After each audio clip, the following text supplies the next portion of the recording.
everybody says, oh yeah, we're pretty good in customer service. But how do you measure it? Report cards are great for this because we all know the system. This was our educational system all of our life. We know what an A is. We know what a C is. We know what that means. So let's have a look at that report card. Notice for an A, you know, when people have a great experience with us, they advertise for us. I mean, I even had some questions down there. We won't do all the exercises. Write down, you can even think about it, a time when you had such a wonderful experience as a customer, you'll never forget it.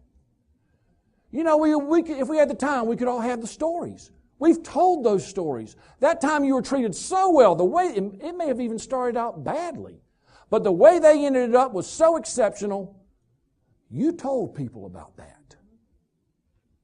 That's powerful advertising. I mean, that's the kind of advertising we want. Now, people that grade you an A or B will advertise for you for free. Isn't that wonderful? The D's and F's, they advertise too. Except they tell more people. As I like to say, they're even more evangelistic.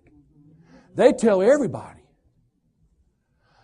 I was doing a speech in Woodland Hills, California, Southern California, and all I said, a group of 400, all I said was, if someone has a bad experience with a company, they will tell other people. That's all I said. A woman in the very back row, waving her arm, and then shouted, I'd like to tell everybody in this room about the worst company in California.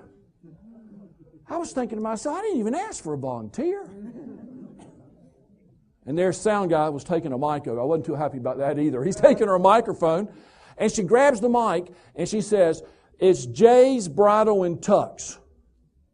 I said, what happened, ma'am? She said, that's where I got my wedding gown. Now she's telling her story to 400. That's where I got my wedding gown.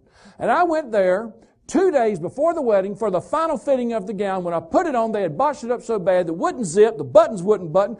And I said to them, you have ruined my wedding gown. And they said, ma'am, looks like you've gained a lot of weight since the last time you... Do you see the report card grade slipping down a little bit right there?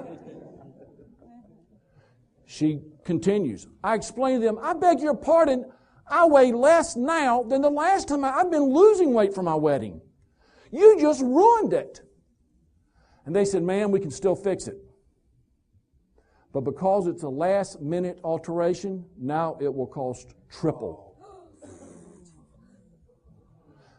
I said, what'd you do, ma'am? She said, what could I do? Now she's yelling at me. I didn't have anything to do with it. What could I do? There's the difference between the D and the F, my friends. She felt like she had no other choice. She felt like there was no other time to go somewhere else to get the gown.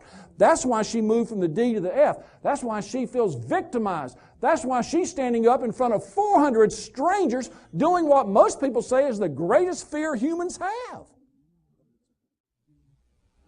A's and B's stay loyal. C's, you can be exchanged with someone else. C's will stay loyal until a better deal comes along. Remember the old phrase years ago, do whatever it takes to satisfy the customer? Remember that?